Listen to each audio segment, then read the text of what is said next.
I have not seen a story last an entire week in the news cycle since COVID. When was the last time I actually think this has gotten more coverage than Trump's assassination. Well, 100%. Isn't that odd? 100%. That the former president of the United States gets shot in the face during an election season, and we barely even talk about it. But this signal conversation has gone on for at least a week now. There's a bunch of video. Are you guys aware of who Jeffrey Goldberg is? The author of the, I guess he's the editor-in-chief of the Atlantic. Of the Atlantic. Yeah. And, just from our brief dealings with editors-in-chiefs that we've had here, they don't do much. I can tell you. I love the guy that we had, but he was here for like 6 months, and then he was like, this is crazy, I'm leaving. They're just chiefing the editors. Yeah, they just kind of watch the other people, and then they go, okay. Somehow this guy has been he's had it out for Trump for quite some time. But even before Trump was in his crosshairs, this guy was on mainstream media pushing the Iraq war lie that Saddam Hussein had weapons of mass destruction. He had propagated the Trump hoaxes that he didn't want to pay for the Mexican soldier's funeral because she was Mexican. The guy has had a history of reporting on Trump hoaxes. This guy gets added into the group chat. And Kelly, we can skip this clip because I don't really need to see him. I want to get to this clip right here. Okay. We showed this yesterday morning on the PBD podcast. But this is Mike Waltz, the National Security Director of National Security? Director of National Security. And he was the one that started the group chat that included Jeffrey Goldberg that ended up leading to this leak of the files. And Mike Waltz had a very interesting take on how Jeffrey Goldberg actually got added to his phone and then added to the Signal chat. Here's that clip. Oh, great. After success. So they want to focus on this. It's embarrassing, yes. We're going to get to the bottom of it. I just talked to Elon on the way here. We've got the best technical minds looking at how this happened. But I can tell you for 100%, I don't know this guy. I know him by his horrible reputation, and he really is the bottom scum of journalists. And I know him in the sense that he hates the president, but I don't text him. He wasn't on my phone, and we're going to figure out how this happened. So you don't know what staffer is responsible for this right now? Well, look, a staffer wasn't responsible, and look, I take full responsibility. I built the group. My job is to make sure everything's coordinated. But how did the number? I mean, I don't mean to be pedantic here, but how did the number? Have you ever had somebody's contact that shows their name, and then you have somebody else's number there? I never make those mistakes. Right? You got somebody else's number on someone else's contact. So of course I didn't see this loser in the group. It looked like someone else. Now whether he did it deliberately or it happened in some other technical mean is something we're trying to figure out. So Mike Waltz has no idea how Jeffrey Goldberg ends up in his phone. He is now claiming that Elon Musk is involved in actually tracking down how that actually happened. I don't use Signal. Does anybody here use Signal? Yeah. Okay. Never have. Is it possible, Humberto, that I know it's an encrypted app. Is it possible that someone could hack Signal, put someone in a group chat? This isn't what Mike Waltz is saying, but this is where I'm going. Is it possible that Signal can be hacked or your Signal account can be hacked so that someone could add someone that's not in your phone book? Because according to Mike Waltz, Jeffrey Goldberg's not in his phone. Is it even feasibly possible for someone to hack that app and put someone else's phone number in a contact that then you add to your Signal text thread? Anything is possible. The thing is, it's not even the app. They could have access to your phone at a root level, and they could put someone in there. I don't think it was a hack. I think it was a mistake, personally, because Signal is very secure. It has password for conversation. It's very secure. You used it a little bit for our trip. Very, very, but I'm so in like even WhatsApp. We use WhatsApp to communicate. I am so technologically inept. I have no idea how to access any of this stuff. It took me hours to figure out how to set up WhatsApp. And I'm like, this is crazy. Okay, so it could possibly have happened. Anything can be hacked. There's a bunch of clips that I'd like to play. Kelly, I think we can fast forward through these ones. The ones I really want to focus on is, these ones right here. If you could go back to Hakeem Jeffries. Hakeem Jeffries, this is very interesting. Here is Hakeem Jeffries talking about how both President Trump and Mike Waltz should be held accountable for the Signal scandal. Ultimately, the buck stops with the President of the United States of America, which is why I made clear to President Trump yesterday in my correspondence that the Secretary of Defense should be fired immediately if he's not man enough to own up to his mistakes and resign in disgrace. Congressman, what is your assessment of the withdrawal from Afghanistan? First of all, our hearts break for the tragic loss of those 13 brave members of the military who gave their life in service to this country and paid the ultimate sacrifice. I think the decision to withdraw from Afghanistan was exactly the right one.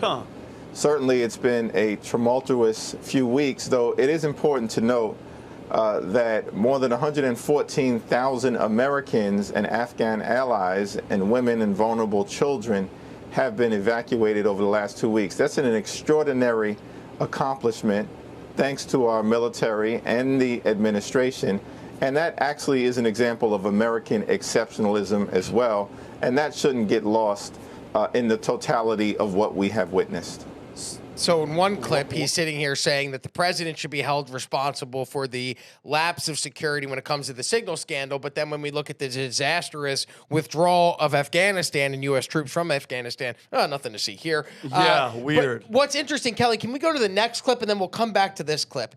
This is during a congressional testimony. I believe this happened on Tuesday of this week, where I forget this gentleman's name. I believe it's Jamie Gomez. I'm not 100% Whatever, certain Mr. Gomez. But this is where the conversation has gone from, okay, we need to hold somebody accountable and find out what happened, to just pure slander. The rhetoric of the left, I guess the narrative of this conversation is that it's Pete Hegseth's fault that this chat was started. Jeffrey Goldberg was included and the war plans were included in that group chat because Pete Hegseth was drunk. Here's the clip of Jamie Gomez asking if it's a possibility that Pete Hegseth was under the influence when the mission took place and he posted those war plans in Signal.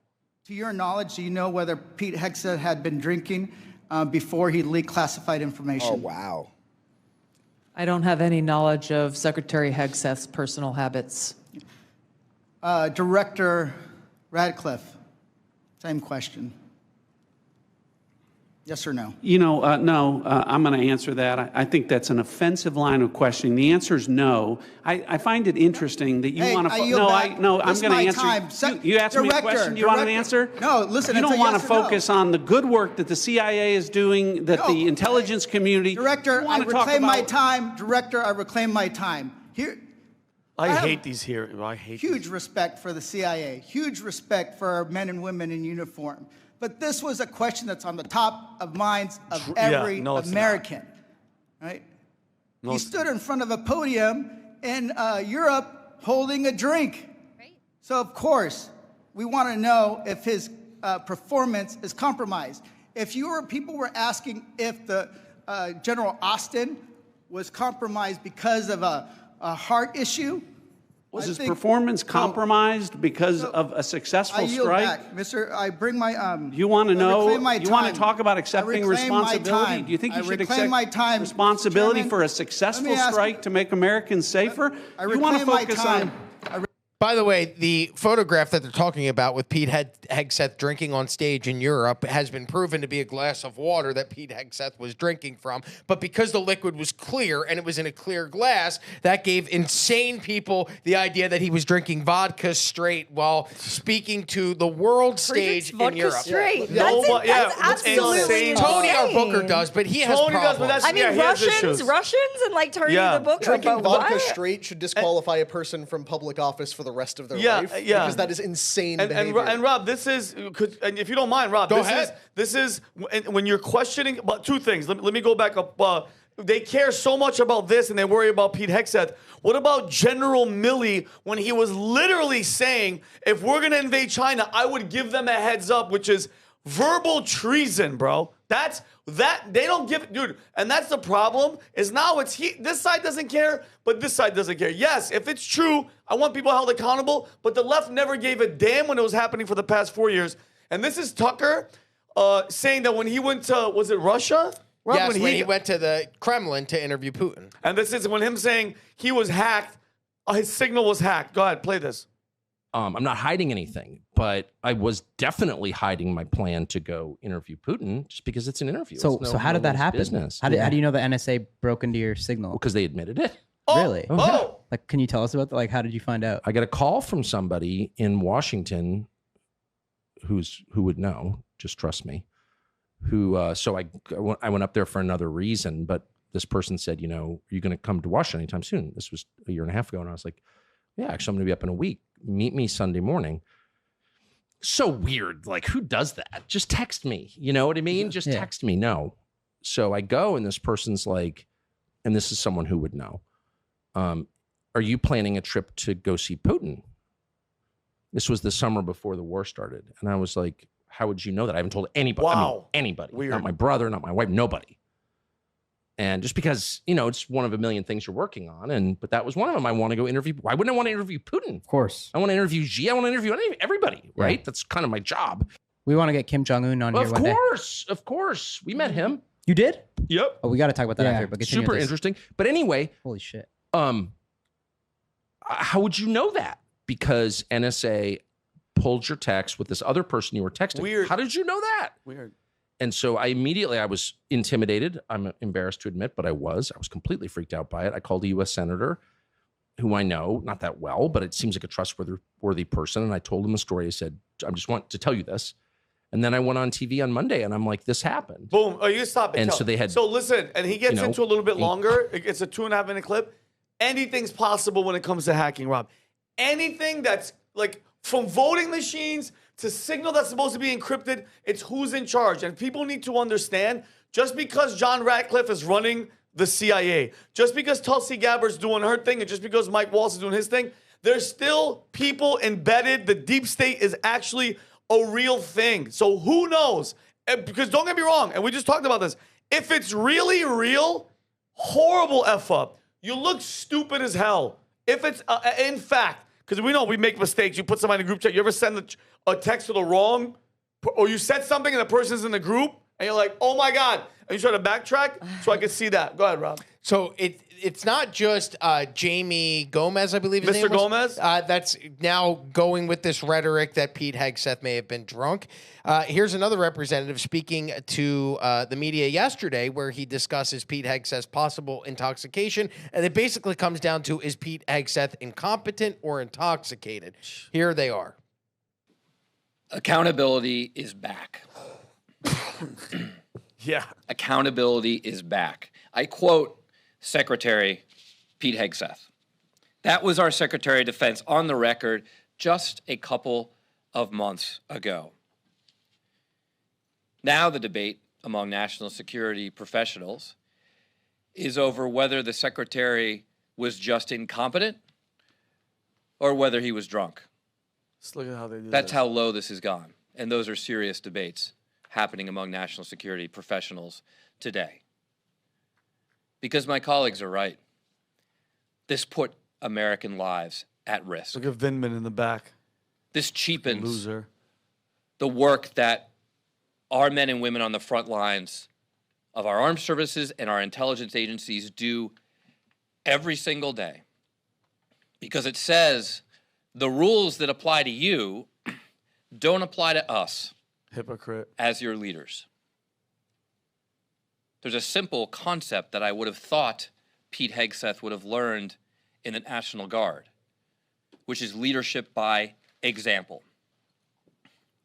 Well, let me tell you, if any guardsman at any level, including the most junior private, had done what Pete Hegseth did, he would not only be fired, would not only lose his security clearance, but he would probably be criminally prosecuted. Let's just debunk a few myths here, because now the approach these leaders are taking is to lie. That's not in the leadership manual for our armed services, but that's what they're doing now. They're saying, oh, this information wasn't classified. Without even knowing the full details, we know that the time of attack for this operation was in the message. Let's be clear. That's classified information. That's all you need to know. I have a question. Didn't Snowden, isn't he on the run, and Julian Assange on the run for leaking classified information? Yeah. Mm-hmm. Why isn't Jeffrey Goldberg, who leaked classified information, he reported on it? Yeah. So it was an error. It was an accident. Okay, sorry, we fucked up and we won't do it again. But why is Jeffrey Goldberg, who reported on leaked information, not facing any type of consequences when he is out there actually propagating and putting the confidential information for the masses to consume? Nothing. Edward Snowden, you got to hide in Russia. Julian Assange, you got to hide in an embassy in Belize or wherever the fuck he is. With an alleged Mike Pompeo tried to kill him. With a hit on you from the director of the CIA, allegedly. It just all seems very something suspect, dude. It's all sus. Well, and it feels like it's at this point where there's so many wins that the Trump administration has had that instead of focusing on any of the wins, let's highlight one of the errors, blow it up, and we'll spend 6 days covering it on the news until something else happens and we move on. But it looks like they're not going to move on this one. I mean, you're right. I mean, if it was someone from the right leaked this information before an attack, he'd be in jail immediately. All right? Now, there's a lot of things to learn from this. And you can have the most secure system, all right? The NSA, the president, they have, private networks. They have special devices that have been rooted. They're encrypted at a base level. But if you enter with a wrong mindset, because I had to handle secrets, for a while. And the king is in-person meeting, all right? You never message something, like you just agree in code where you're going to meet. If you have to discuss something this delicate, you meet somewhere, no devices, no phones, only the people you want to hear this. You don't debrief with anyone. You share what you have to share, and then everyone goes their separate ways, all right? So even if they had a secure system, and I think a group message, doesn't matter if it's Signal, if it's WhatsApp, it's anything, a group message is number 100 on places to discuss like attacks and airstrikes and everything. So I think this is a learning opportunity. Good that they were successful because that's a big deal. The Suez Canal is making everything more expensive. Yep. It's a key trade route in global trade that you can't have guys bombing boats there. All right, and if you know anything about America, every time they touch one of our boats, we go to war. Yep. It happens in Pearl Harbor. It happens anywhere. You just touch one American boat. Touch a boat. Go ahead. Touch a boat. You can insult my mother. You can poop whatever. in my mouth. But touch an American boat, and we're going to war. It's over. It's a wrap. Yeah. So I think this is a learning lesson. I'm glad they were able to go through with the operation. Yeah. But then again, he's on team left. He's on team himself. He's on team Atlantic. And he's not on Team America. Well, we're not gonna trust me. We're not gonna get into it. They touched one boat. Somebody touched one boat, and we didn't go to war. I don't want to talk about it. Go ahead. But the audience, if you guys know, but I'm not gonna mention it. You're treading dangerous waters. No pun intended. No, but I'll tell you what my initial reaction when I first saw the story is that I thought it was interesting until I saw it was a story from The Atlantic, and then I thought it was fake. Yeah. Because The Atlantic, particularly Jeffrey Goldberg, but The Atlantic as an entire publication, just lies. You remember this? Jeffrey Goldberg was the guy who wrote the Losers and Suckers story. Completely false. Yeah. Where he said that during a trip to Europe, Trump had remarked to other people that, any American who died in World War II was a loser and a sucker, and he didn't want to go visit their graves. That was debunked by a bunch of people, including people who hate Trump. They're like, yeah, I was there. He never said that. And they couldn't go after him for defamation? No, apparently not, because The Atlantic cited anonymous sources. You could do that all the day. You could do that all the time. The fact that this same guy is now out saying this, my initial reaction was he's just lying. Mm-hmm. These are fake text messages. But then suddenly all the administration officials came out and confirmed it, which was where it gets a little bit hazy, because this is a huge misstep by the Trump officials. Like, some people, if it's true, some people accidentally, either whether they're drunk or not paying attention, they accidentally text their ex. These people accidentally texted the editor of one of the publications that hates them the most. The enemy. Like, this is an enemy of the people. you don't do that by accident. Years. And like that is a huge problem. And because I know there's some debate over whether these actually were classified war plans or not, but unfortunately, like that guy just said, it had the time and location of strikes. Like this was, if not classified, at least very high level information that should not have been leaked to the press. And it seems like the only reason we didn't know about it before the strike happened is because Goldberg chose not to release it. So the fact that we're in a position now where we have to be like, oh, thank you, radical leftist journalists, for not leaking the timing of strikes to our enemies, that's a problem. And obviously any accusations of Pete Hegseth being drunk honestly aren't even relevant because he's not the one who added Goldberg to the chat in the first place. And people in recovery, that's a very shitty thing to say. Yeah. Is he's getting his life together. He's a wonderful guy. We met him. Yeah. These are the same people that deny that the cocaine that was found in the White House may or may not have been belonging to Hunter Biden's. And they're the same people that are out there talking about how great of a human being Hunter Biden is, despite all of the evidence on the laptops to prove the contrary. So it's like when that guy had a substance abuse addiction, the entire left got behind him. Hey, we have to prop this guy up to support his sobriety. But then a guy from the right who has or may not have actually had substance abuse issues with alcohol, they hone in on that and use that against him as a weapon. But like I said, this is a huge problem. And this should not have happened. I hope, like Humberto said, hopefully they use it as a learning experience, but there should be accountability. Heads should roll over it if this was classified information. But we also have to address the fact that, like, imagine this was the Biden administration. Imagine it went exactly the opposite, where members of Biden's war council leaked a group chat to someone from Fox News. We all know what would happen. The press would deny that it took place and deny that it was a big deal. The guy who leaked it would probably be facing criminal charges. And the rest of us would be sitting around having a field day with it, talking about how incompetent and evil the administration was. So we have to assess these things fairly, regardless of which side does it. We like the Trump administration, we like what they're doing, but this was a problem. These guys, I'm glad they're there. They're not incompetent and they're not evil. Exactly. Right? And they took ownership of their mistake. So it's a whole different ball game, you know? Yeah, and mind you, if it was the left, because I'm going to move on to Humberto, if it was the left, Fox would have been like barking and yelling, and all the other mainstream media would have been like, it's not a big deal. It's probably a setup. They were hacked. So if you like this clip, click right here. And if you want to see more like it, click right here. Stay angry, Patriots.